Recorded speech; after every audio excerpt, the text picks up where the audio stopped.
Welcome to the Cinematologists podcast. I'm Dario and Clarisse. So, it's the end of year special. Wherever you all are, here's wishing you the very best of holiday relaxation or festive cheer. But if neither of those apply, and you're just looking for an hour or so to escape into some hopefully moderately diverting film chat, then that's what we're here to supply. So, accompanying me on this cinematic review of 2022, it's my great pleasure to welcome the film critic Clarisse Loughrey to the podcast. Clarisse, thanks so much for coming on. Oh, thank you for the invitation. I'm very excited to be here.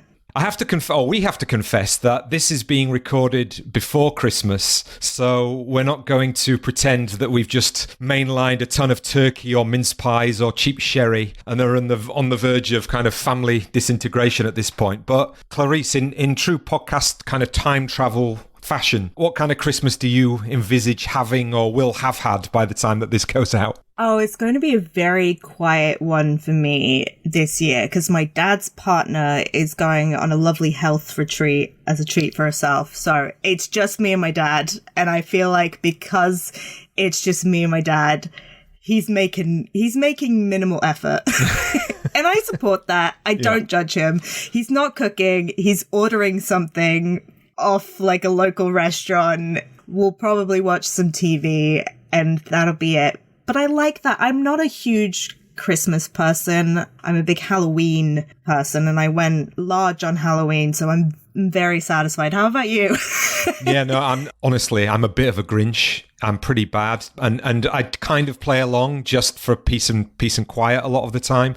But honestly, by about 4:30 on Christmas Day, that's it. I've had it. It's like let's get things open. Let's get back to normal. I'm a much bigger fan, actually, of not even New Year, but the time in between Christmas and New Year and being able to kind of think about what's coming up. I'm a sort of, I know it's an arbitrary date, but that sort of sense of what things can you change, what things can you do differently, what might the year bring. I kind of like using New Year for that. I like that. I hate New Year's. I despise it because everyone always puts too much pressure on themselves because you always say this year's going to be my year and it never is it? I also got hit by a firework one New Year's Eve. God. So I've had quite bad luck. It was okay. Nothing terrible happened. It just destroyed my only ever designer dress I've ever owned. It was a Calvin Klein that I found in Bloomingdale's in New York, and I loved it so dearly. And it had a giant singed, burnt crater hole in it by the end of that night, which was upsetting. So there's just mega trauma attached to New Year. Yeah. Don't like reflecting. So when that film New Year came out, I don't want to see your review of it. Oh, no, I don't like reflecting. Don't like looking back or thinking about how I can be a better person because I'm a very anxious soul. That's happening year round. I don't need a dedicated night for it. Okay.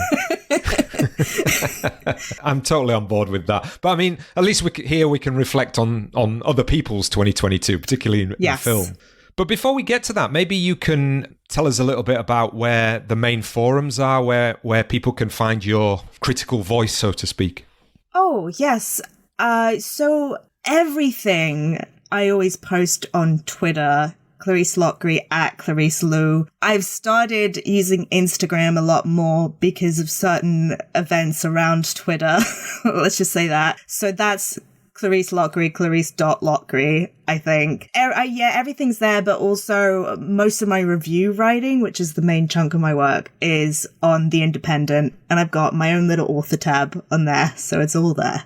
Brilliant. And you've also subbed on the Mark Kermode and Simon Mail show at one point, is that right? Yes, which was incredibly fun and terrifying. I mean, I like podcasts because there's a little bit less pressure because you can edit out if I say something really silly.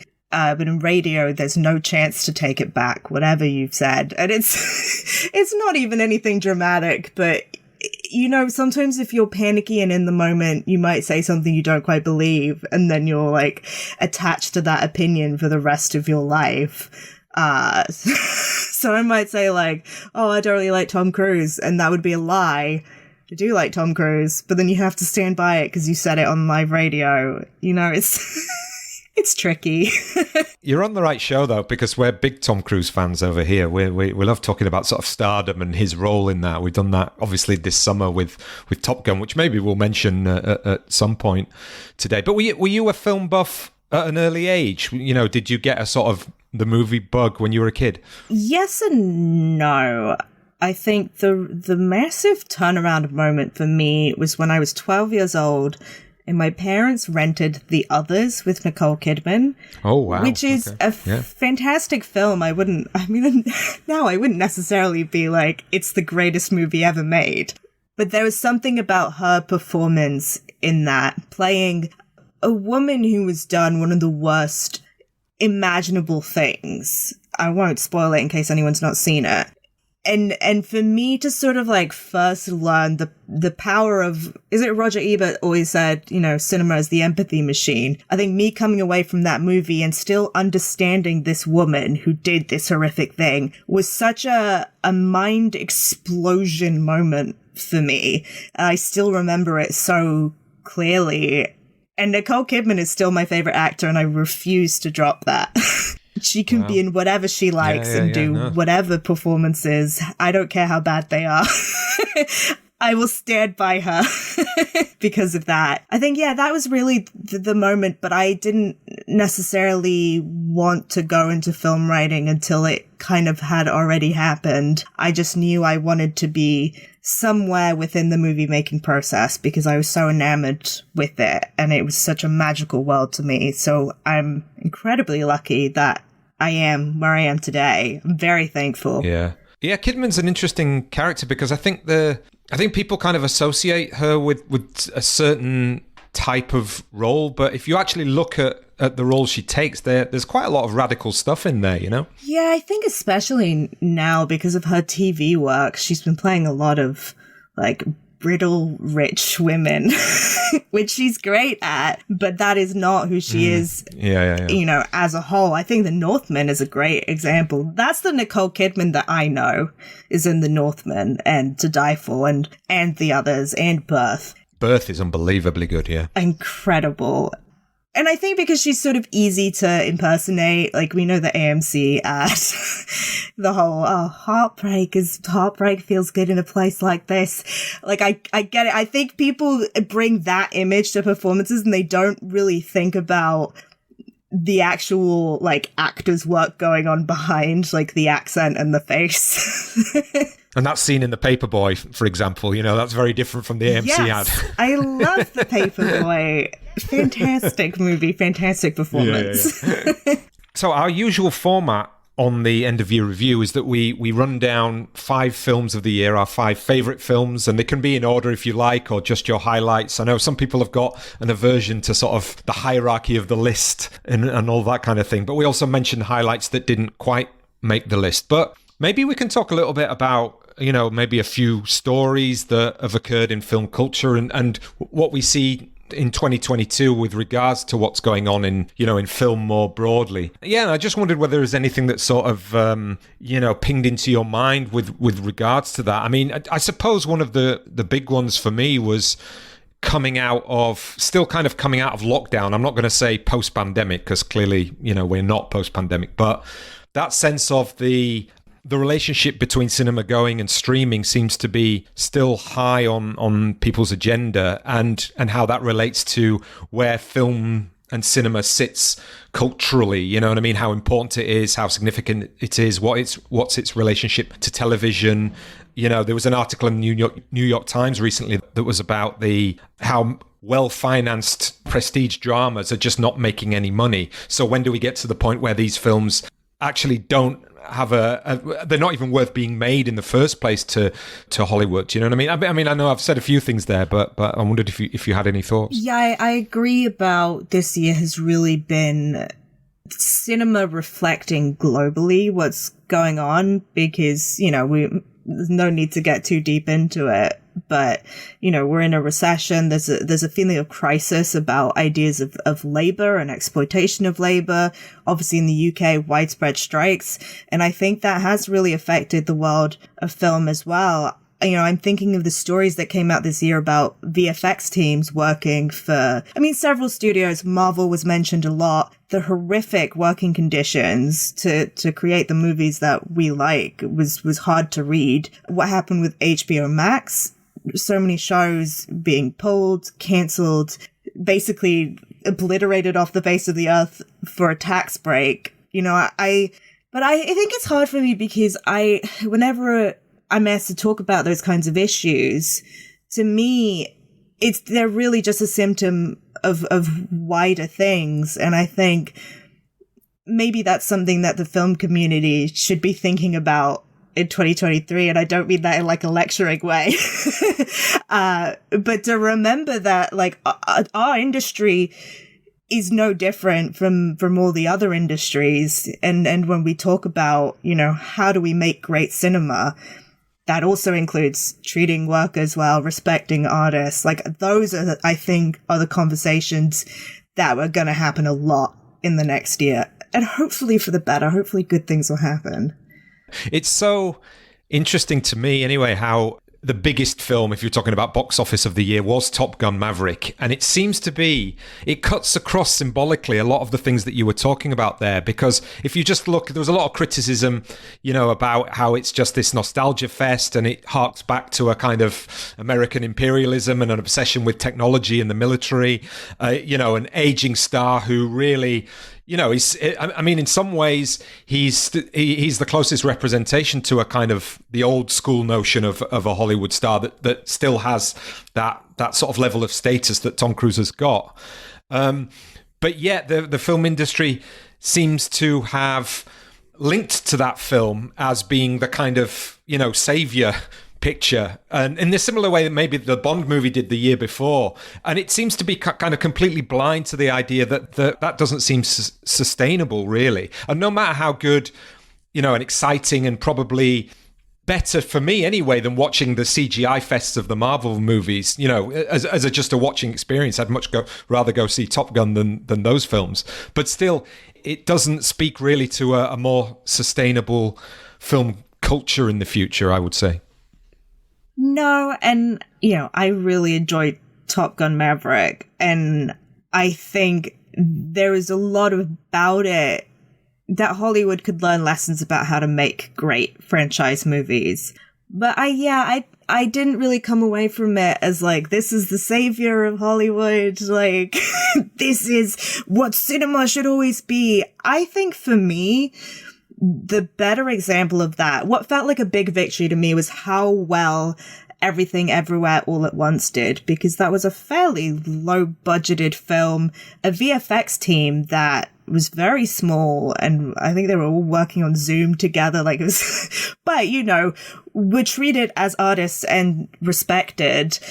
And lots of people are talking about awards chances and you know, how should it win Best Picture. I don't know if I'm that far with the movie, but I think as a film that really broadly appealed to people, to have that be the movie that connected to everyone is quite sweet. Like, I like that. That to me is like, that's an ideal, is if that movie was the highest grossing movie of the year. No, for sure. And I think there is a sort of sense of what that movie does is appeal to the idea that the democratization of the image and technology in a more positive sense, in like you say, that there's a low budget approach to something that looks big and spectacular, which I think is you know, more of a kind of sustainable idea going forward. And especially, you know, we talk about that with our students a lot in terms of how do you make something look professional on next to no money. That's what they have to do a lot of the time anyway. As a big social media user, what's your sort of, I mean, I know you sort of mentioned there you've moved maybe across a little bit more to Instagram, but there's always a problematic relationship between social media and every area of culture. But this year it seems that there's more and more interesting kind of either on the one side, just gossip, and I'm thinking about all the furore around Don't Worry Darling, and then just a kind of obsession with how do specific films fit into, say, current political discourses. And maybe I'm thinking about something like Blonde when I'm mentioning that. I mean, what's your sort of take of the relationship between social media, film, Twitter, and cinema broadly, you know? I'm going to get the positive out of the way first, because I don't want to sound too bitter and hateful towards it, because I I think I do probably owe quite a good chunk of my career to it. It's a really great platform to get your work out, to get your voice out, and also build a community. And I don't want to ignore those things when I'm about to trash it. But I do think, I am of the opinion that social media as a whole is really quite damaging psychologically to people, because the whole idea of the timeline and the likes and retweets funnel is that it creates extremity out of normal opinions. You can't just, you can't just really tweet out. Like, the Blonde's a great example, because I was very mixed on it. There's things I really enjoyed about it and things that I didn't, but you can't really tweet that out. You have to go, Blonde is a masterpiece. It is the greatest movie ever made. Or like, I would like to take Blonde out to an alley and shoot it. The language becomes so completely out of touch with reality. And I find myself doing it sometimes. I tweet something out and I go, oh, that's a bit ridiculous. Why did I phrase it like that? That's ridiculous. But you sort of have to. You have to get the more nuanced work to be seen. So I think that entire function has had really, as you said, with Don't Worry Darling, and I'm thinking as well just this week with the news about Wonder Woman 3 not going forward and Patty Jenkins perhaps stepping away. This entire narrative was created where she was having fights with James Gunn, and I just found it so ridiculous, because these are adults in a professional business situation who seem very democratic. It just didn't work for whatever reason, and they walked away. For now, maybe they'll come back. And when she had to post an entire statement about it to clarify, my heart kind of sank, because I just went, oh, is this who we are now? That we're trying to turn a very normal part of production into like a cat fight. And there is sort of a misogynistic aspect to it as well, because it's Patty Jenkins, it's Olivia Wilde. It's not Martin Scorsese that they're making these stories about, No. It's very true, and also though it's part of the mainstream machinery of blockbuster conversation. Do you know what I mean? It's, again, I've said this a million times on the podcast, it's like I haven't got anything against blockbuster movies or even comic book blockbuster movies, and they're not my cup of tea, but I've got nothing against them. And if I see one that I think is good, I'd say that. But it's the machinery and that sort of, you have to talk about this, it's important, you know what I mean? And like that sort of sense of, if you're not part of that conversation, then you're not part of film conversation, which I think is utterly ridiculous, which is why we don't cover that kind of stuff on this podcast particularly.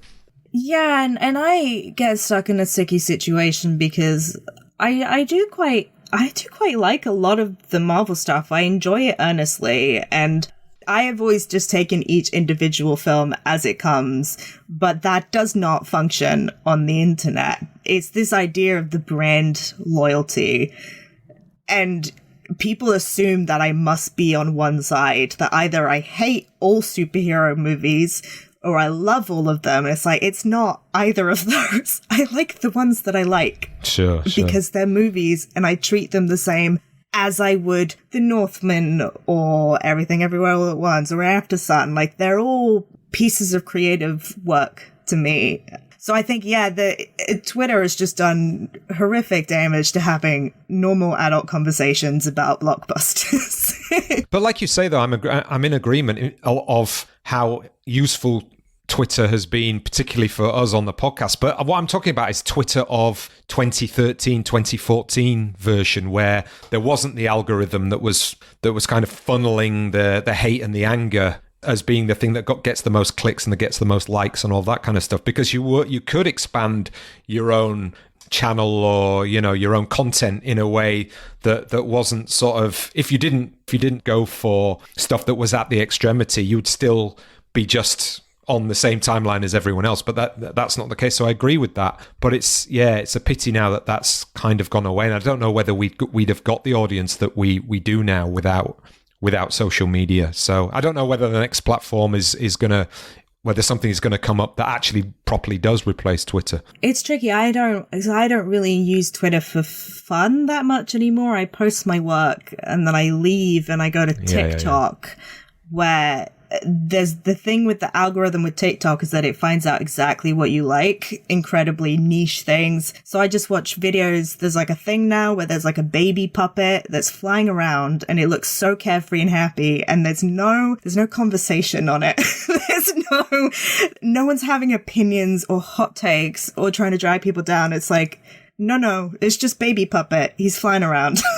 And somehow, oddly to me, that feels less psychologically damaging than going on Twitter and trying to engage in the conversations that are happening, even though they are of, I guess, like an intellectual nature. I would rather look at the puppet at this point. The thing about TikTok, I think, is I mean, I was reading this somewhere, and again, this is a stat I'm quoting without actually having it in front of me, so apologies for that. But I read that there is more hours spent on TikTok between, in the youth age group, say 16 to 25, than all of the streaming services combined, which is, interesting to say the least. And I think if you think about the way that TikTok works in the sense that there is no choice, the algorithm will figure out what you're going to like, but you're not choosing any channels at all. That's a real kind of mind explosion for what we think of the way that people engage with media, Yes, although I'm sorry to defend TikTok. I think the reason that people spend so much time on it is that I will say the algorithm is very sophisticated, because sure. The way that my timeline on TikTok works at the moment, it knows what the next media thing I'm gonna like is before it's even aired or before I've watched it. It's predicted, oh, you're really gonna like this character from this piece of media. And I'm like, who is that? And then I watch the thing and I'm like, you were correct. I'm obsessed with this character. Yeah. So I think the reason for its popularity is that it's quite insular and comforting, and I just get to look at the things that I like, and I don't have to engage with. Also, because it's video, if you don't like the beginning of a video, you skip past it, which with a tweet, you're sort of locked into reading the whole thing, and you see something and it makes you angry, and then it's blowing up. With TikTok, it's so easy to block out anything negative, which is maybe what social media should be. It should just be a place of comfort. I don't know. No, it's an incredibly sophisticated, social media, the most sophisticated one in that sense, I think. Yeah, so interesting stuff. I mean, is there anything else that pops into mind about 2022? Well, maybe as a bridge to our list of films, although I don't know how many would actually be on my list, the pattern that I've noticed in terms of what directors are putting out, very, you can tell that everyone's been in lockdown for a while, trapped with their own thoughts, because it feels like every director has made something that is either autobiographical or, even if it's not, I'm thinking even of White Noise, which is obviously not autobiographical about Noah Baumbach in any way, but it's such a sort of odd choice for him, and it feels like he's thinking about the world in a way that Noah Baumbach doesn't usually do. So I'm like, oh, he was in lockdown for a long time and he was thinking about things, and he probably read White Noise and went, So I feel like so many films this year, I was like, oh, this is the thing they conceived while they didn't have anything to do or anywhere to go all day. Yeah, and in the intro to your independent piece, I think you were right in terms of that sort of self-reflexivity. Some of it is quite introspectively trying to deal with existential questions of what is life all about, but some of it is also quite narcissistic. So it depends on the director which discourse they've gone down, I suppose. Yeah, sometimes it's difficult to tell in between those two things, because you have to be a little narcissistic to ask the real questions about yourself. I think Armageddon Time is a great example where it's it's sort of a bit narcissistic, but I like that he asked that about himself, and I appreciate that he did that. Yeah. And probably, I haven't seen that one, but Bardo is definitely on that spectrum as well. Wow. Yes, I liked it, but the man really put every thought in his brain into the movie, which is sort of good and overwhelming at the same time. Sure. Yeah. Sure. Yeah, no, I mean, it's funnily enough. I mean, I saw Bardo at the London Film Festival. I didn't hate it. I think there was a lot of kind of like, oh, it's Inarritu, so let's just hate on it without really kind of thinking. But it is. There's everything that's in his brain is on the screen, and you kind of, in some ways, you've got to kind of admire that. If it's like almost somebody's gone up to him with $150 million and said, have all the candy that you want, then you're going to go, okay, why not? You know what I mean? Yeah, Netflix went, we're going to give you a few million to adapt your therapy sessions into a feature-length film. And he went, sure. Sure, why not? Yeah. And he got it all out as well in terms of criticising the critics, which I thought was quite funny. Yeah, that's what I think. And now it's out. This is why I'm quite excited for what happens after this, because every director has had their little moment of internal crisis. And now we move, like, what does Inarritu do next? I'm very interested. Yeah. So, we'll come to your sort of top 5 in a second, but are there any films that didn't quite get there, but you did really love that you want to mention? It's hard because I loved a lot of things. I'm not one of those people who's like, oh, it's been a bad year in film. I've never said that once in my life. I was thinking of saying Neptune Frost, which is a musical set in Burundi, which is co-directed by Saul Williams and sort of shaped around his music, but also co-directed with his partner, Enizia Uziaman. And it's just, I think I wanted to pick that one because it's so unlike anything else I watched this year. And I have always really personally been drawn to the hyper-imaginative and this sort of like techno-futuristic, it's about like an intersex runaway and a coltan miner, and they cross away from their homes into a different dimension where they find like a hacking collectivist, it's really hard to describe, group who are like fighting back against the colonialism, but mostly the concept in colonialism that the people who own the material goods also own everything. They own every idea. They own the concept of gender. And so there's this little group in this different dimension that are fighting back. And it's also a musical.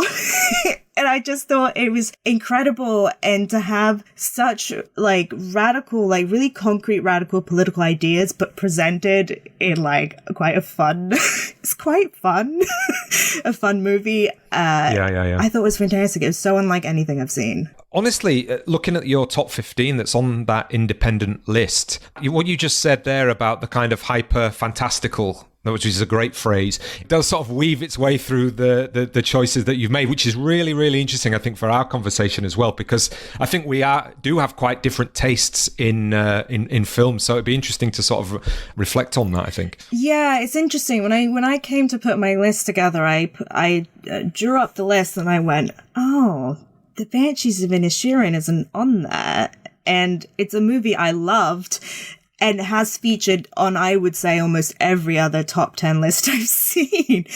And I was about to go, oh no, I got to put it in there. And I stopped myself and I went, well, actually no, because everyone else is going to cover that. And it's one of those things where it is a beautifully crafted movie. It's so well done. It's magnificent, but it's not the sort of movie that I might naturally be drawn towards. That's the thing. It's just who I am. And I realized recently there's no point fighting it. I like surreal things. I like weird things. There's maybe movies on that list that I know other people hated. And I really accept that and I'm good with it. But it's just, I gotta be me. I gotta be me. No, well, of course. I mean, I suppose that's the big question about how anybody formulates any list that we've been having with the release of the Sight and Sound poll alongside kind of coming to the end of this year, particularly. And that idea of any film that we watch is as much about us as it is about the film, in terms of whether we would place it on a list for ourselves, no matter how objective you want to be in your criteria. Because, I mean, some of the other stuff that you've got on there that's not in the top 5, which we won't repeat. I mean, there's nothing in there that I absolutely hated. I mean, Nope is an interesting example, as is Elvis, two films that are kind of quite a lot about spectacle, do you know what I mean, in different ways. Yes, and I think I'm just very attracted to that realm, because I think I enjoy films that acknowledge the inherent falseness of the medium. You know, that's the thing. It's not reality. Even documentary, it's not reality. It's a catered form of reality that an artist has put together. And so, you know, when people are discussing like hyper realistic, like kitchen sink dramas, it's like, oh, this is so grounded. I respect that approach so much, but part of my brain goes, oh, but why would I want that? I live life. I don't need to have it reflected back to me. What I want is the internal part of my brain that I can't really access to be projected onto the screen. And I think movies like Elvis is a great example, because it's not a movie about Elvis Presley, right? It's not really a biopic or about the man that actually lived and died. It's about the inflated concept of Elvis and the American imagination of this, like, and also the contrast between it of like, he caused a sexual revolution, but also did he appropriate another people's like music, but also was he rebelling against something, or was he being controlled? Like, those things don't necessarily relate, I think, to the everyday experience of being Elvis, but they're so essential to when you're talking about Elvis that I like that Baz Luhrmann went, you know what, I'm just gonna not bother even trying to reflect the real history. I'm just gonna do pure spectacle, pure Elvis. I'm gonna throw a lot of ideas out there, and you, the audience, do whatever you want with them, because it's not my responsibility. It's a fascinating idea, that, because it just relates to what you said about sort of realism. You know, I talk to the students a lot about even that is constructed. It's a constructed version of realism. So therefore you have to reckon with the idea of what do we mean when we say something is realist? You know, what is constructed into making that idea, you know? But then also, I mean, what you just said there about Elvis is, again, it could apply to Andrew, Dominic and Blonde, which we mentioned previously, in the same way. But I just think that what's interesting is that fell into that argument of, there are so many people with a complete invested almost ownership over what they think Marilyn Monroe is. And probably the same people have there are people out there who have the same feelings about Elvis Presley. But I think probably Elvis was less polemic in terms of its outcomes, perhaps, in that sense. Yeah, and I think because the tricky thing with Blonde is the book is very upfront about the fact that it is all symbolic. She doesn't use, Joyce Carol Oates doesn't use like the names of anybody involved, but the film does. So it makes it a little bit harder for the viewer to separate, to go, well, this is not meant to be Marilyn Monroe at all. In a way that Elvis in the movie is still kind of Elvis. Marilyn Monroe in Blonde should not be Marilyn Monroe. She should just be the blonde woman. A starlet. Yeah. And then it makes it tricky. What I struggled with is, well, now you're implanting a lot of ideas of the sort of sexual violence that she underwent, which is obviously very sensitive in ways that Elvis didn't really have that stuff. No, absolutely. And and it gets tricky. And I didn't have the same sort of like angry reaction to it other people did, because I think some of the ideas of trauma that it talked about were incredibly powerful, especially childhood trauma and how she carries that through her life. And it's so difficult for her to escape it and her mother's shadow. I thought it was incredibly done. I was so moved. But then, there's other stuff where I'm like, this worked better in the book. And even the book I thought I had questions about. So, you know. I'm kind of still in two minds about a lot of the, the questions about how much representation feeds into people's notion of a person historically, you know, somebody who actually lived, and where the kind of morality of that is if you're a filmmaker. But also, I don't like being told that I shouldn't watch something because I don't have the capacity to form my own opinion about it, which I think was the thing that rubbed me up the wrong way most. Yeah, a couple of things that I just want to quickly mention. One film I really liked was After Yang, the low-key science fiction that delves into the territory of how AI might lead us to this question of the very concept of humanity. I mean, it's not something that's revelatory. You know, you can go back 1,000 science fiction movies do that. But also, it kind of taps into this idea of why and how we strive for an authentic life, and what the ways in which technology are forcing us to kind of confront that. And it tapped into some of those ideas in really interesting ways, I thought. And the other one was, the other one I just quickly wanted to mention was Vortex, Gaspar Noé's film, which is like this cine-literate, brutal depression movie. So it's an aging couple dealing with physical and mental decline, and it is really, really bleak to the point where it kind of makes Amour look like a sweet rom-com. But it's if you can kind of stick with it and really kind of commit, it's an incredibly poignant piece of work. And again, these standout performances from Dario Argento and Francois Lebrun, it really makes you sort of confront that idea of decline. And even saying that, I kind of realize that listeners will be like, I don't want to deal with that shit at Christmas time. Do you know what I mean? But, for those who are kind of committed to sort of cinephilia and, I think it's really worth a look. Have you seen either of those? I saw both. After Yang was another that I very nearly put in my list. I guess I just have something against Colin Farrell. I don't. I love Colin Farrell, but I don't know why I excluded both of his films. Didn't even put the Batman either. I'm so sorry, Colin Farrell. Vortex, I appreciate it. I think for me, it was a little too cruel. There was a thing with the way that he shot it with the double... like split screen frames, split screen, where it meant that like the man and wife never touched, or they seemed so physically disconnected from each other. And I understand why he did it, and I appreciate it, but for me, it was too heartbreaking, and I just felt like this man didn't deserve it. But it's not, this is one of those things where, when you watch a film and I have no sort of negative feelings towards it, but I think the experiment that he did just didn't quite work for me. But I'm glad that he did it. That's my feeling about a lot of movies where I give them 3 stars. It's like, sure. I'm so glad the person made the movie to see whether it worked. It didn't work for me, but it was good that we saw whether it worked.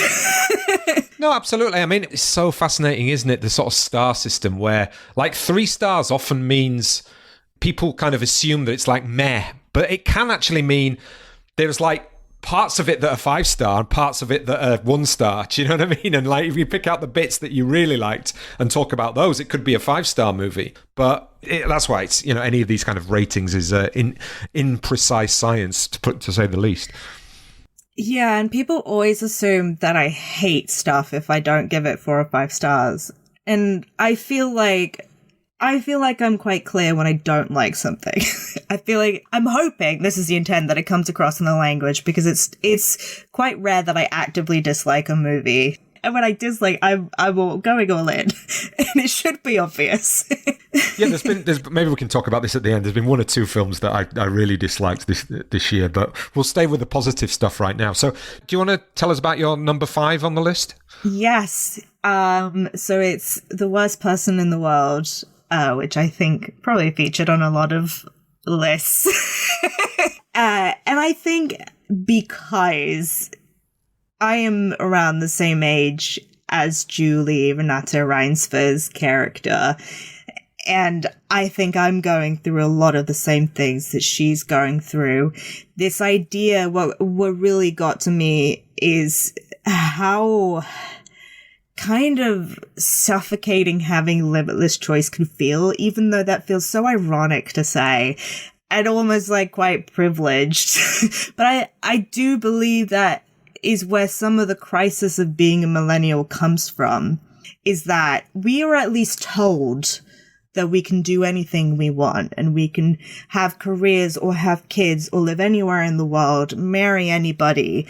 But that is a little bit of an illusion, and I think that comes into it. And how she sort of drifts from career to career. She's like, she goes to medical school, then she wants to be a psychologist, and then she wants to be a photographer, which I kind of did something similar, so I get that. And then she gets into a relationship with a graphic artist who's an older man. Then he reveals that he wants kids. She's like, whoa! So she goes off to the bartender character, and it all comes down to that really beautiful scene, which probably everyone knows, where time stops and she gets to run through the streets, because it's like the one moment where the world is not so loud, because the world is incredibly loud. And she gets that one little moment to just be like, I understand what I want right now in this moment. And like 5 minutes later, she's going to second guess herself again.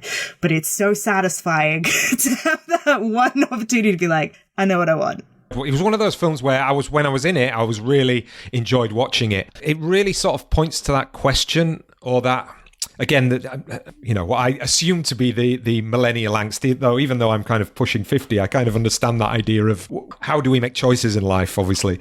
But that question of attaching ourselves to moments of immediate pleasure, then we base decisions on that very quickly, and then however long later, 1 month, 6 months, a year later, it's like, this is no longer fun anymore in the way that it was. And the sort of inability really of the character to kind of reconcile that sense that nothing has that level of pleasure or fulfillment in that sort of fleeting, immediate, frivolous kind of way, which she seems to want. Right at the very end, I think it becomes quite poignant when you get to the end, and obviously the first boyfriend, falls ill, and she kind of realizes that these fleeting moments are in the grand scheme of things, are not what life's about. So I think it's a really good film, a really interesting film. I saw it in a very similar time frame as of Paris 13th District. Have you seen that film? Because I thought that for me, I actually enjoyed that one probably even more.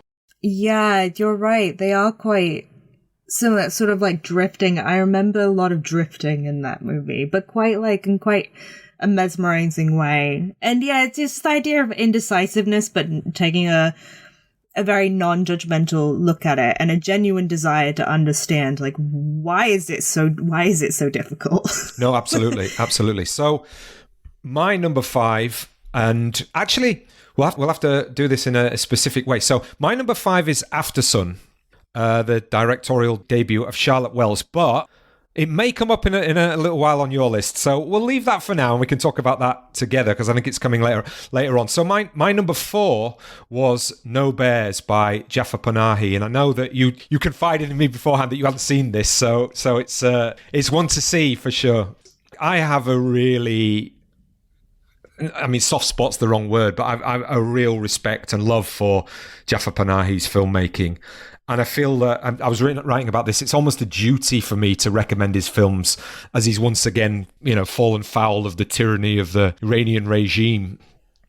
And this reflects his interests, this idea of kind of meta-narrative, meta-experiential themes that collapse drama and documentary, representation and reality. And, interestingly, it relates to what you were talking about before, about the construction of the filmmaking process is front and center in his films. But then the question of what is real is related to the idea of the very notion of constructedness. So and often that is interwoven with political critiques of Iranian society in terms of, the notion of the family and patriarchy and religion and all of that kind of stuff. All of these are constructed and put on top of people, and they react, and their identities are defined around all of those kind of structures. So he's just a master at these grand philosophical ideas and how they emerge out of smaller stories that challenge traditions of Iran and even sort of more universal traditions of society and culture.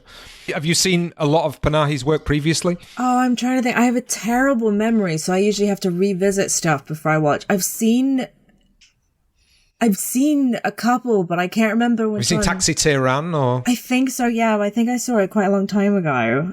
So I'm the worst to ask about, like, things like... Because I have like a vague, even when I was describing Paris 13th District, it's like I can vaguely remember the film and I watched it this year. It's really bad. There's too much culture. There's too many films. So you've got to see everything. And you will see more films than I do. I mean, again, that's one of the, the beauties, but also the chores of being a film critic, seeing these films one after another. Yeah, and then my best of the year is usually the films I actually remember in detail. It helps the decision process a lot because 90% will have just which is no insult to the films. They're incredible films, but my brain can contain such limited information. It's quite embarrassing.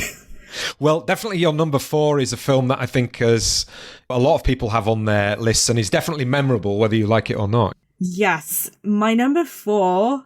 So this is the one where I think a lot of my friends were like, come on now, don't put this. But it's Crimes of the Future because I have such an allegiance to David Cronenberg. And something about this, because I saw it after, I think it debuted at Toronto. And so I'd seen a lot of hubbub about it and a lot of people saying, oh my God, this is David Cronenberg returning to the body horror classic, The Brood, David Cronenberg. But what I found so interesting about it is that it's not quite that to me. There is the body horror in it. I mean, there's a great scene where Léa Seydoux, puts her entire hand inside Viggo Mortensen's, a crevice inside his body. But there's that touch of austerity. And I don't want to say coldness, but I guess a maturity, but not in a sense of emotional maturity or not that. It's a richness. It feels there's more of a richness to it than some of the early Cronenberg. And I don't mean that as a negative towards the early Cronenbergs, of course. But I loved the combination of that.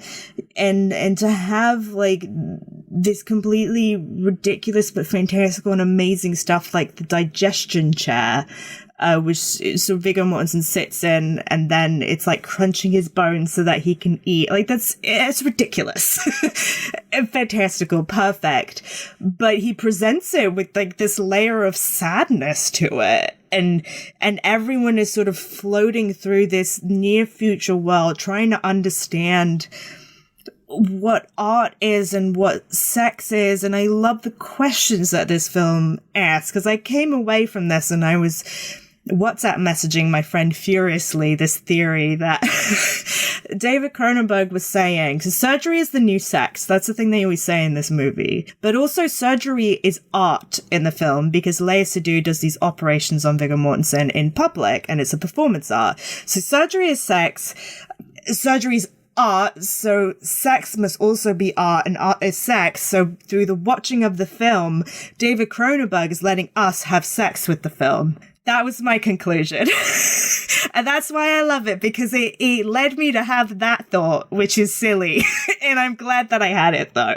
If I'd have had that thought, I probably would have enjoyed it an awful lot more. To be honest with you, I'm on board with Cronenberg. And that's why I was a little bit disappointed, I have to say. And I liked the first sort of half of it and the ideas that were being set up and that sort of sense of, absolutely, as you say, where that sort of idea of sex and intimacy and all of these things have kind of been ironed out of society because of technology. And it's interesting how it was sort of a throwback to analog culture.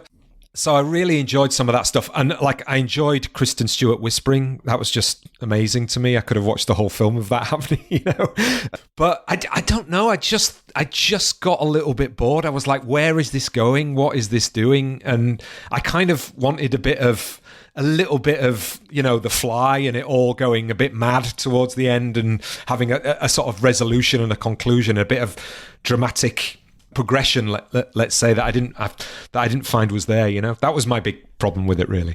No, and that is very fair because it doesn't feel as tantalizing and exciting and experiential as his early stuff does. It does feel like a guy who is older and a bit I'm used to the body chairs now. This is not new to me.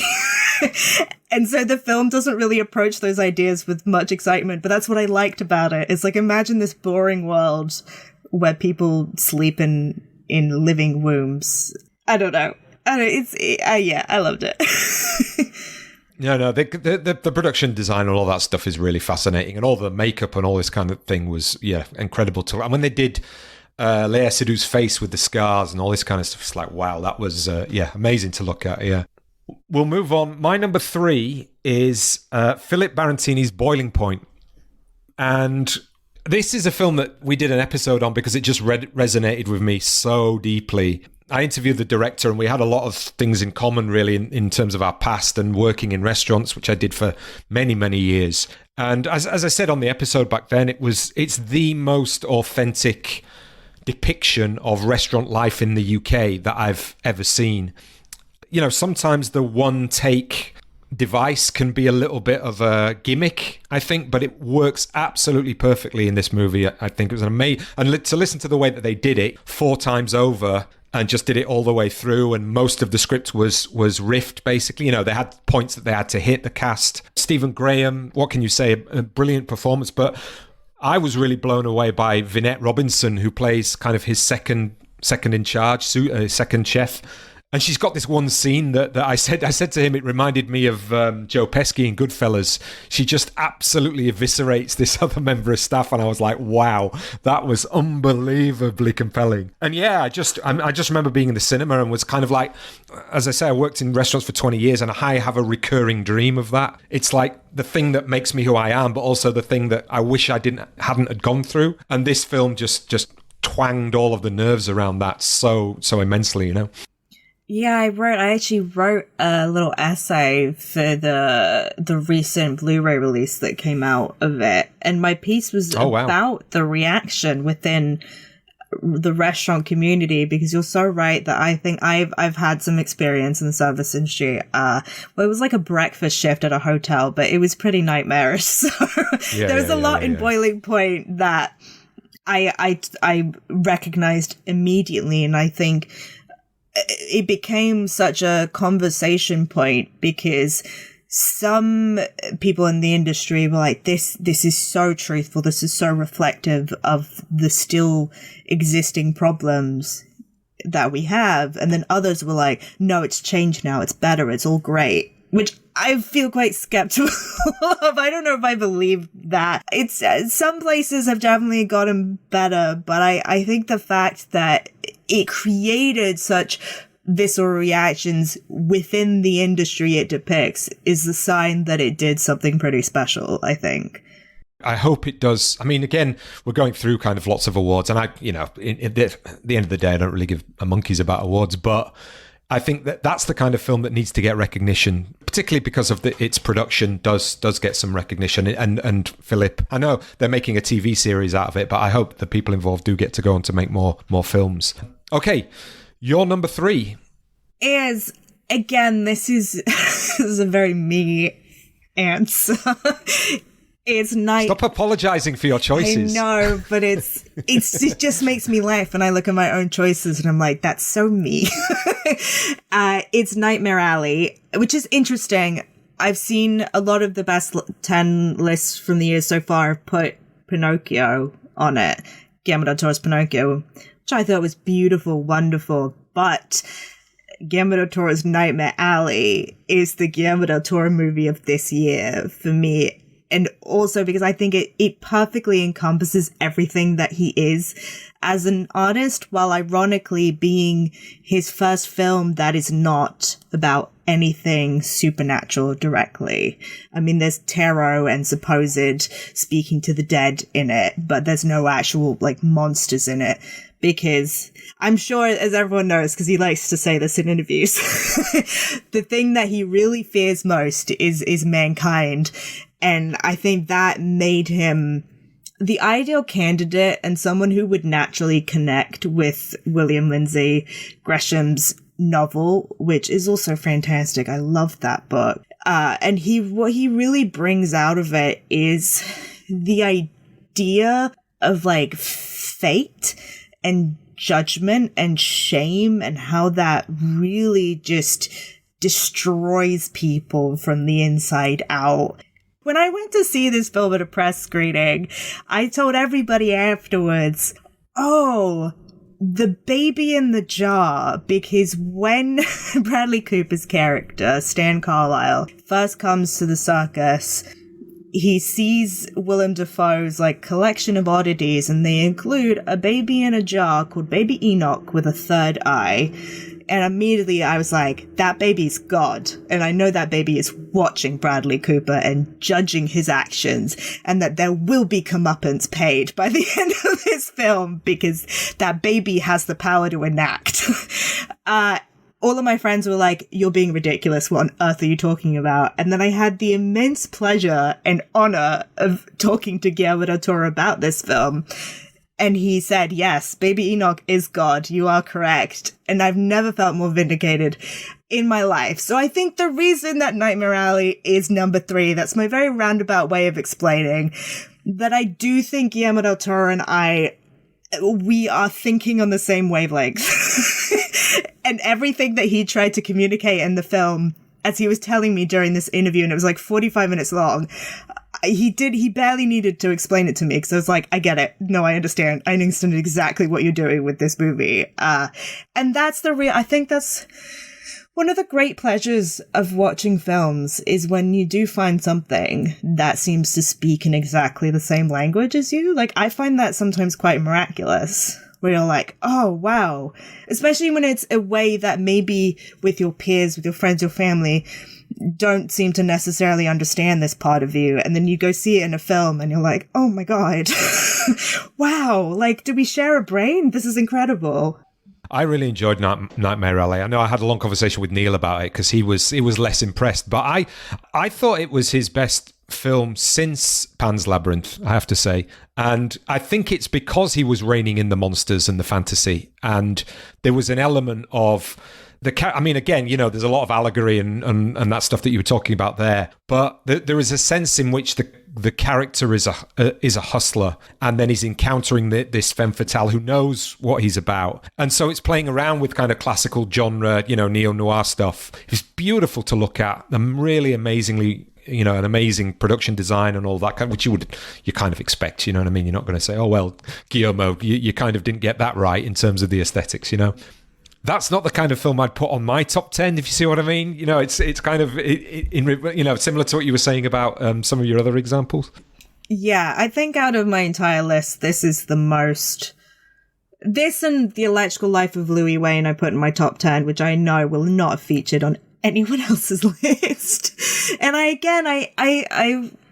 hesitated originally when I even gave it 5 stars. I said, I'm going to be the only person doing this, and people are going to think I'm silly. But I think when you connect to something in the material, it's really hard to then try and think about the minor flaws, right? Because those just don't matter anymore when a film moves you. And I think that's what I've always stood by. And I feel like, going back to film Twitter, when people are really critical of other people's takes on films, are going, oh, why did you enjoy that? I go, well, I find that silly because we are all people trying to communicate to each other. When an artist makes a film, they're trying to communicate with you. And if you respond, if you go, oh, I hear you, then that's something personal to you and nobody else can speak on behalf of that. So yeah, it's been hard. I've had to sort of because there's been years in the past where I've sort of held back. I remember Crimson Peak, Guillermo del Toro, another great example where I think that's maybe my favorite film of his. And I was so hesitant about praising it at the time because a lot of people were kind of dinging on it. But it's just because, there's something about what he makes that I really connect with, and I need to be more confident about that. But I'm getting there. To me, the answer is on Twitter, why did you like that? It's like, why are you asking me why I like that? Because it's saying something more about you again than it is about me. The same conversation we had about films. But again, most men who are not in the public eye, and us on the podcast particularly as well, we don't get any grief really at all. Nobody calls us out and stuff. But I know that obviously it's a different situation for women on Twitter more generally, but female film critics talking about movies is something that does seem to trigger a lot of men, let's say, who have their very strident opinions. Do you know what I mean? I know I don't know how much grief you get in that sense, but it's always a weird one, I think, when people are commenting on somebody else's intuitive, emotional, intellectual reactions to something that that's really resonated with them. Yeah, and I think often people don't even do it maliciously. They just go, oh, I didn't like this. It's really weird that you liked it. And they just think that they're like, they think that they're trying to start a conversation, but I feel like no conversation starts with the words, I didn't like this thing you liked, or I liked this thing you didn't like. Yeah. Okay, yeah. I can't help you. I feel like I'm in the... Where do you go from there? I feel like I'm in the window of Burger King and they've driven up and just been like, I hate your burgers. And I have to be like, ma'am, I can't help you. Do you want a burger or do you not want a burger? Please just give me a real answer. It often feels like that. Yeah, if somebody comes up to me and says, I don't like your burgers, this relationship is over, you know? I never asked you to. I think that's the other thing. It's like, I never asked anyone to read my reviews. You do not have to if you do not want to. I am not I'm not chaining anyone to the cinema seat and forcing them to watch The Electrical Life of Louis Wayne. I'm just saying I liked it, and if you would also like to see it, I would love that, but please, I'm not the complaints department for the film. Yeah, other reviews and other podcasts are available. Exactly. You know? Okay, so on to my number 2 then. My number 2 is Wheel of Fortune and Fantasy by Ryosuke Hamaguchi. I clearly like this director without kind of investigating or feeling like I'm following everything that he does, but Drive My Car was my last year's number 1. So he clearly kind of twangs all the right cinematic strings for me. And there's a case to be made that this is just as good as Drive My Car in a very different way. And one of the reasons why I liked it so much is because I've started to try, at work, I've started to try and teach a lot more with short films. So instead of showing students features, they don't make features at undergrad level, they make shorts. So I'm trying to use short films as examples, let's say, of good filmmaking. So this is an anthology film of 3 short stories, which are kind of, if they're not directly interconnected, but if they are interconnected, it's thematically pretty much in quite broad terms, I think, with regards to how human lives sort of change or develop through a combination of unreasoned interventions or behaviors and then kind of chance, really, you know? So that leads us to the conclusion, or I think what the film is saying is that control and rationality are things that we cling to as a form of illusion to kind of get us through the day, as it were, you know? So the first story is a love triangle about the kind of judgments and frivolous criteria by which we either bond or reject people. The second story is about a university professor whose reputation is ruined by a student. That was my favourite one. I don't know whether that's because I'm a university lecturer. It kind of weirded me out in this way. But this is incredibly erotic yet problematic monologue sequence in the middle of this short story. It's as riveting as anything I've seen this year on the power of the voice. And the last story is about 2 old school acquaintances who accidentally meet, and this kind of brings up regrets and traumas about their adolescence, and it kind of taps into that sort of fantasy that you have, that you could go back to your adolescent or school years, but take all of your experience and your confidence that you have now with you, you know what I mean? But yeah, it's a wonderful piece of cinema by somebody who I think is just a masterful storyteller in cinema. Yeah, I think it is that thing of the stories don't seem to be connected, but they are, and you only really register it in a subconscious way. I mean, that's at least how I came away from it, feeling like, oh, it doesn't seem like what was the thematic link? Because that's the kind of critic brain going, oh, what is the thing? And it's like, well, actually, it's one of those things where it's hard to really put it into words, but I could feel it in my brain. Oh, yeah. There are shared emotions here, and there's shared pain and shame. And I really liked the third story. I think that was my favorite. As you said, yeah, just about the image that sticks out to me is when they first meet, and they're like I saw this near the beginning of the year, so again, my memory's not great. They like meet at the top of the escalator, and there's just this like sort of odd tension in the air, and that's such a specific feeling, but to capture it so well through image, that I think that's why I remember it. I personally really struggle to describe why his movies are great, but it's because it's the subtlest things have the biggest impact. And yeah, just the placement of the camera, watching those people meet, where you kind of feel like you're a voyeur, but you're also in the situation, but you're not. And it's this bizarre tension on top of the tension, and it nails it, because I've had those kind of, not that same situation, but similar situations. There's a little bit of a connection. I mean, again, I don't want to sort of be reductive here, but there is a connection between Hamaguchi and Hong Sang-soo's work for me, in terms of that sort of sense of the subtlety of the real, where, I mean, it's interesting what you're talking about.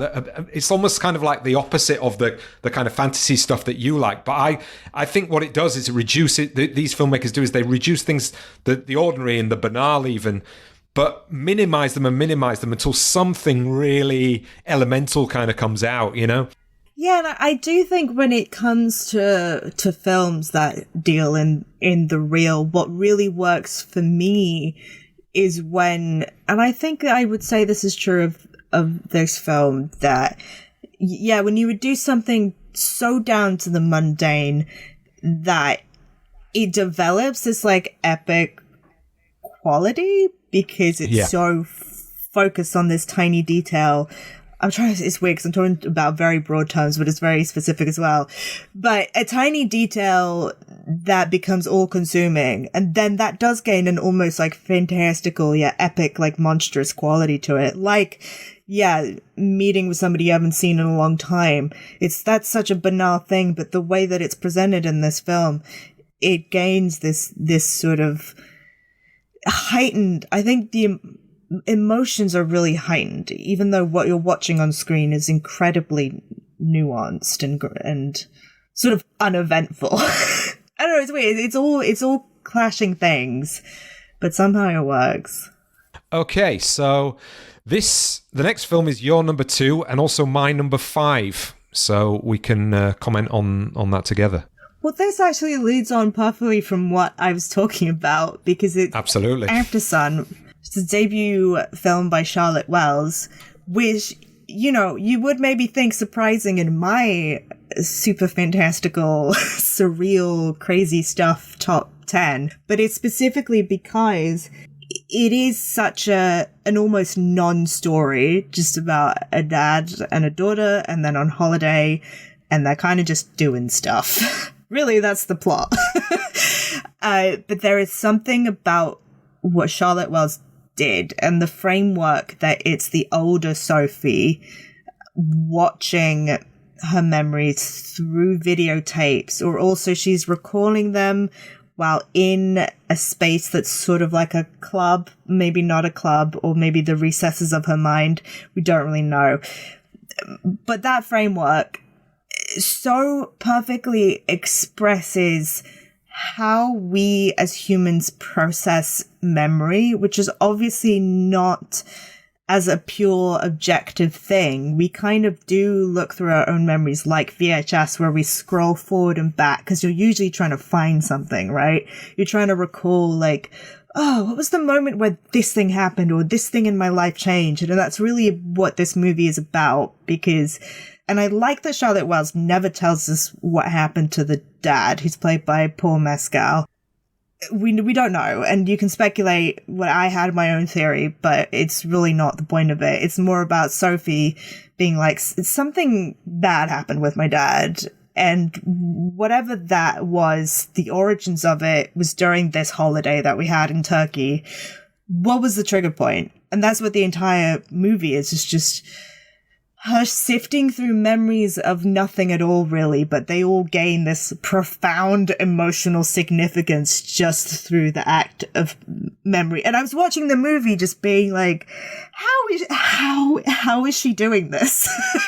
Because memory is a thing that, to me at least, I don't know how to put it into words. I don't know how to describe it in concrete ways. And she did that, and it feels like a miracle. But although I don't like using the word miracle because it takes the agency away from her, like, she created the miracle. I guess she's like the Jesus figure in this situation. Yeah, no, it's a really fantastic piece of work, especially for somebody's first feature piece of work. In terms of the trauma of Paul Mescal's character. I really like the way that through the movie you get these little clues that he's, he is traumatized, but he's also probably depressive. And, he's doing this Tai Chi, and he's got these books that are about meditation, and he's trying to keep control of himself. Clearly, he's gone through this relationship where he's had this kid, early in life, and the relationship hasn't worked out. But then also he's going off in the night, isn't he? To the nightclubs. He's leaving the child there, going off and kind of getting wasted, it seems to me, and then coming back, in the morning. I think either that's happening in his imagination or it's actually happening, And the thing is then that allows a crossover point to his child and her older self that allows them towards the end of the film to kind of meet in this moment of imagination or moment of, it's not even imagination or flash forward or flash back, but it's a cinematic device that allows them to meet together as adults. And it reminded me a little bit of Petit Maman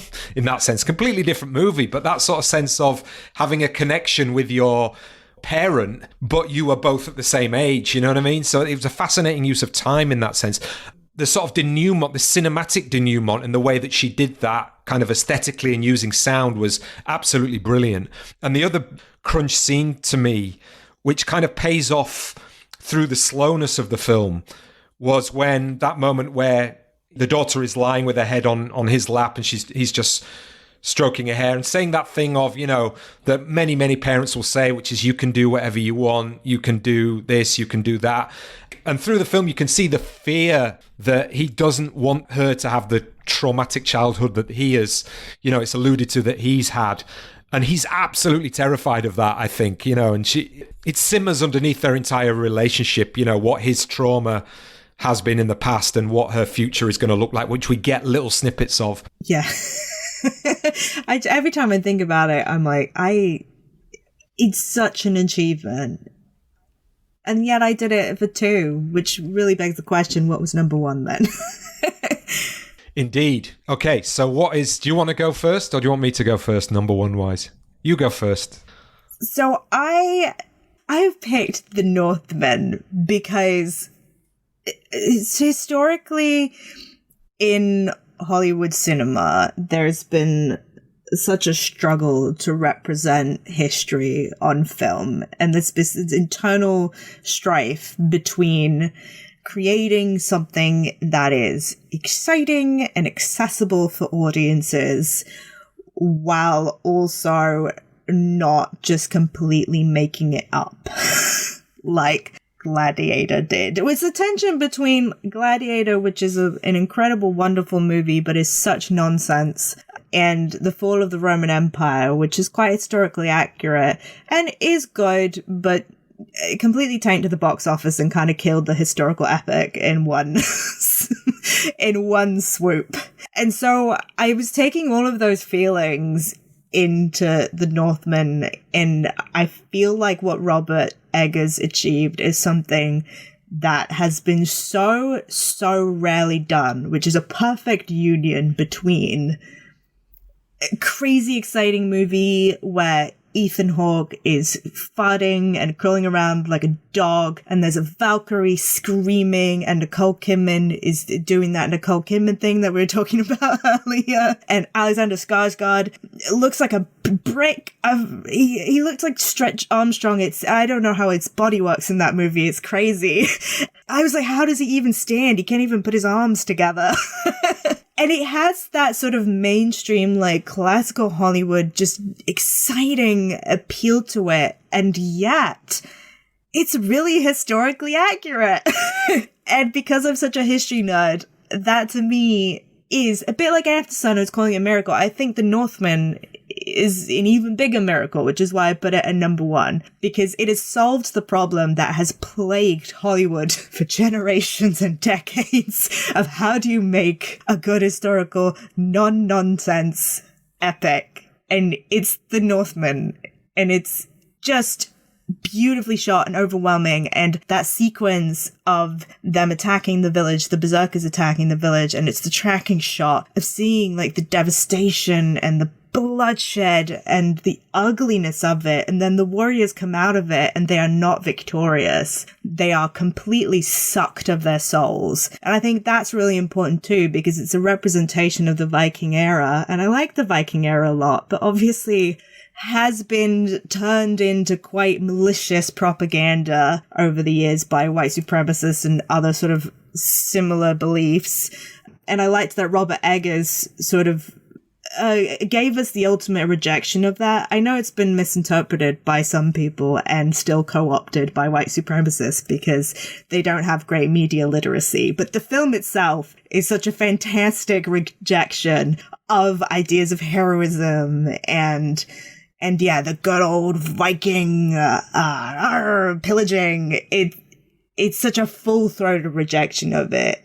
And it just I got to the end of it and I was sort of emotional just because of how excited I was. Not because this ending was sad. I was just so excited by the movie in a kind of kid way. And it makes me excited to think about it. And that's such a simplistic reason to choose it as number one. But I'm being honest this year. I think that the best thing about it is it does have the courage of its convictions when it comes to the idea of simplistic heroism is not what this is about. And it's pillage heavy. And it's kind of like the main hero is standing by, and the main hero, again, that's the wrong word, but the protagonist is standing by while people are being emptied into these big thatched barns, as it were, and set on fire. It doesn't mess around when it comes to that. The idea that there isn't a kind of a Western 20th century moral code going on here, and we have to get on board with that as an audience. The problem I've got with it is that I didn't see it at the bloody cinema, so I felt I was missing out because of that. I think, again, I'm not one to say, like, say, for example, I went to see After Sun the other day just so that I'd seen it before and maybe it's recency bias why it was so high on my list, but I enjoyed it that much. And I'm not saying that you shouldn't go see a film like After Sun at the cinema, because you definitely should. But like, you definitely should see Northman at the cinema.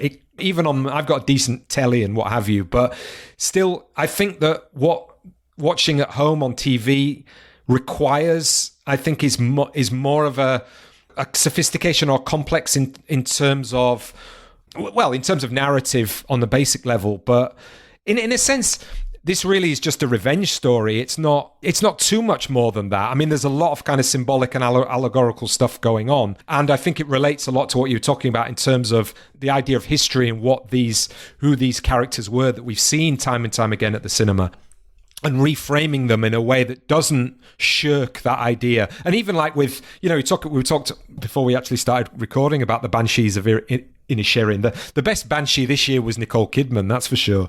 And everybody has bought into this without a shadow of a doubt. Willem Dafoe and Ethan Hawke, as you say. The action sequences are fantastic. Anya Taylor-Joy is really kind of embodies that figure so well, I think.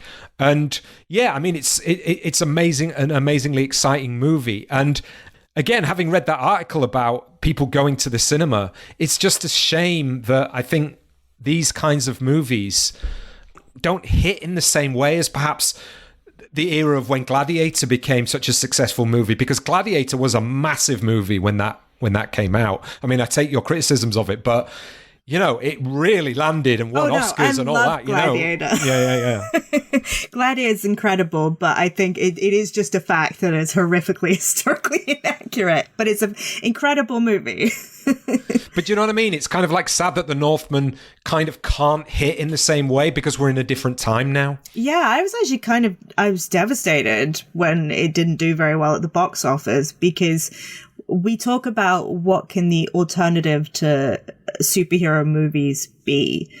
And to me, this is again the thing, I don't want to force people to like it, but watching The Northman, to me, it had everything that a Marvel or a DC movie had. It had all the excitement and the action and the violence and the scale and the characters and the hero's journey. Again, we're talking about, not quite hero, but he still takes that arc. It's the same story as Hamlet, essentially. And so it really, I got quite frustrated because I was like, if people can't get into the Northman, like, are we really in a hopeless situation that people... And this is not a judgmental thing towards other people because I get it. Like, people don't... There's not a lot of money floating around for people to go to the cinema every week. People have to make very difficult decisions about what they want to see. And Marvel, Disney, the one thing that's really in their favor is consistency. I feel like when I go into one of their movies, I know there's like a pretty decent chance it's not going to be actively terrible. I'm not going to have a really horrific time. There's like a standard of quality, and I do stand by that with Disney stuff. So I get why people feel very comforted by that, and they just don't want to take the risk. But it just, it's really maddening and sad that the Northman is a risk now, when it's like, it's Alexander Skarsgård with an axe and he's chopping people's heads off. It's so fun. I don't get it. Yeah. Again, the reason why the Northman didn't do so great is probably the same reason why Top Gun did do so great, because people can kind of go, oh, I know what that is already. I'm willing to take that chance. You know, so which is, again, goes back to what we talked about at the beginning about that's just not sustainable forever. If we're just, and it's really sad, we're just recycling and recycling and recycling all the time.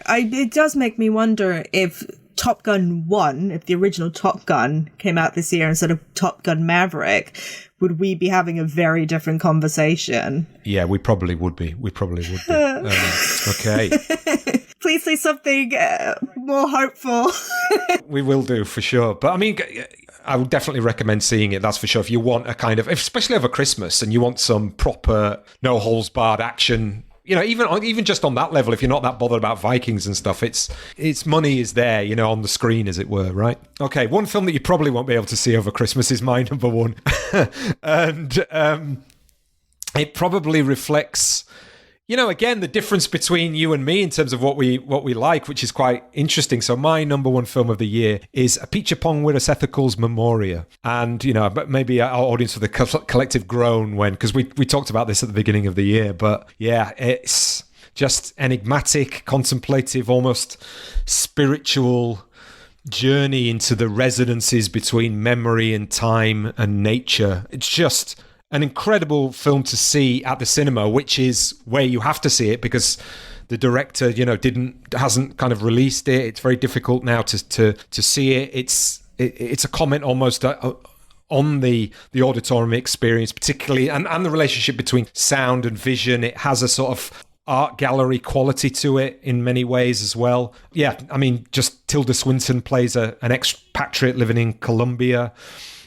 In the beginning of the movie, she kind of hears this sonic boom and she thinks it's kind of coming from outside, but then later we realize it's actually either manifesting in her head or it's coming from some other place. And she forms this relationship with the sound designer who she kind of uses to try and explain what the sound is, because she can't make head nor tail of it. And at the same time, she becomes interested in this excavation project that's being carried out at the same place, the same hospital where her sister is being treated. But there's no kind of story or plot to it, really. It's impossible to describe. But she ends up becoming more and more disassociated from what's going on with her sister and with her life, and she almost kind of gets drawn out into this countryside. You know, you could argue because of the sound is kind of pushing her. We don't actually see this take place in a transition moment, but she encounters this character who's essentially, he's a kind of like a local fisherman out in the countryside, and his name is Hernan, which is the same name as the sound designer who she was working with before. So there's this kind of idea of, is this the older version of this same guy? But he starts to discuss with her the connection to the earth and his sleep and his dreams and his memories. And there's one point towards the end where they kind of hold hands and appear to be able to connect to each other through their memories of the past. And then at the very end, it just goes all 2001: A Space Odyssey. And I was just like, holy shit, have you really just gone there? And I was like, oh, you really have. That is awesome. I'm all in for this film. And yeah, I mean, there's a lot said about the immersiveness of cinema and sound, but this takes that to a kind of level of physical transcendence, which was just unbelievable, I thought. Yeah, so this was in my top 10, and I think the only reason it's not my number one is everything we've discussed, that my brain's sort of not built for that. For that sort of level of quiet and contemplation. I think I need a lot of ideas to chew on. And I was thinking about, in terms of films that sort of cross the boundaries between art projects and narratives, I think my equivalent to Memoria would be Russian Ark, because it has that same drifting quality, but they're telling you a lot of things. And I'm like, oh, I have lots of things for my brain to chew on. But Memoria, in terms of like a more objective perspective on it, it probably should be number one film of the year. It is absolutely phenomenal. I think that is the thing. Everything they said and the amount of ideas that are in it, but the fact that they unspool in such a sort of, again, as we were talking about before, sort of like totally subtle, non-intrusive way where you get to the end of film and you feel like you've not thought about anything. You have thought about stuff and you have gone, oh God, what is my relationship? It made me think a lot about, this is stupid, but I listened to a lot of ASMR and the relationship between sound and body, and how a sound like an ASMR, when someone's like brushing hair, it's such an ordinary banal sound, but it can provoke not only a physical effect but a profound emotional effect. And I think Memoria, how it explores that sound that Tilda Swinton hears, really connects to a lot of ideas of how does our brain attach so much emotion to something as simple as like a dong. And I think that's an incredible thing to explore, and a very unusual topic that I feel like I've never heard discussed about in a film, and I felt really like, oh wow, okay, this is something that's so common to us because of these ideas of ASMR and all this like liminal spaces and effects of subliminal effects of images and sounds. We all know about this, but we don't have the conversation about it. And I appreciate that Memoria had the conversation about it. In the last, 6-7 years we've been doing the podcast, I've become much more interested in the sound element of films, and it just so tapped into that. Especially, you get these scenes where there's like a 20-minute scene in the sound design studio where he's trying to figure out what this sound sounds like in her mind. But then it goes into this idea of physical objects have a wavelength, they actually emanate a sound. Now, we can't hear it as human beings, but they are making sounds. And the same with human bodies, they are making sounds. And it's alluding to this idea that, like, this guy Hernan can kind of attune himself somehow to the sounds of nature, and therefore access different states of being. I mean, and again, I know that sounds just like totally, flaky and a bit out there, but it relates a little bit to that idea. I think that sound is apparently the first sense that we recognize when we're in the womb as babies, and that sort of idea of our orientation to the outside world is much more attuned to sound than we think it is, because we tend to think we're visual beings, which we are, in the sort of primary sense. But the way that sound organizes our relationship to the world, but then also in filmmaking organizes our relationship to our experience of film, I think, like, as you say, is something that criminally is not reflected or talked about or written about as much as it, by far as much as just the visual impact of films is. Yeah, talking about the wavelengths of objects, because I was reading an article recently about this room, I think it's in New York, in a recording studio that's meant to be the quietest place on Earth. And it's so insulated that there are all these, it doesn't seem like it's quite true, but urban legends or rumors that if you go in that room, you will go mad, because there is in our normal reality, there's no true idea of silence. And in fact, our brain is constantly communicating with the environment around us and the soundscape that we are in. And I think what I liked about Memoria is that a lot of the soundscapes were not obvious. And I found myself listening more carefully because I was trying to pick up what the sort of protagonist sound of the scene was. And there would be something in it that the film was wanting you to listen to, but it would really take you like the whole scene to figure out what it was. And I think that feels very true to our relationship with sound, is that there's always something to listen to, but we don't necessarily know what it is. Yeah, fantastic. That's a really astute kind of insight, I think, in terms of the way that we consider sound in our everyday lives, but also in cinema, and the way the film taps into that for sure. So yeah, listen, Clarisse, thank you so much for doing that. I hope that was worth going through the year and your picks in such depth. Thanks so much for taking the time out. I really appreciate it. Have you got any big articles or reviews coming up that you can kind of point to, or anything kind of in the next few months that you're looking forward to seeing, perhaps? Well, I just published today. I published my review of Babylon because the embargo dropped, and I thought that film was absolutely phenomenal. And it's again a film where I was watching going, I know this is going to be very divisive. People are going to hate this. But I encourage the discussion, and I think what it has to say about not only the silent era and the misconceptions that we have about it, but also the nature of sacrifice and art. And are these beautiful images really worth all the pain that we know goes into making them, or went into making them, at least during this period throughout a lot of Hollywood history? I think it sounds like a question that a lot of movies ask. And I know a lot of people have been saying Babylon, oh, it's a love letter to cinema. I think it's a lot more nuanced than that and a lot more complicated. So I would say to people, don't assume this is going to be like everything else. Even like La La Land, which I adored, but that is very straightforwardly a love letter to Hollywood. This is entirely different. It's like the anti-La La Land, the demon dark side La La Land. I'm definitely looking forward to seeing that, and we'll link to that. We'll link to your review on the show notes for the podcast. Yeah, thanks very much for your time, Clarisse. It's been really great talking to you. Oh, it's been such a pleasure. Thank you.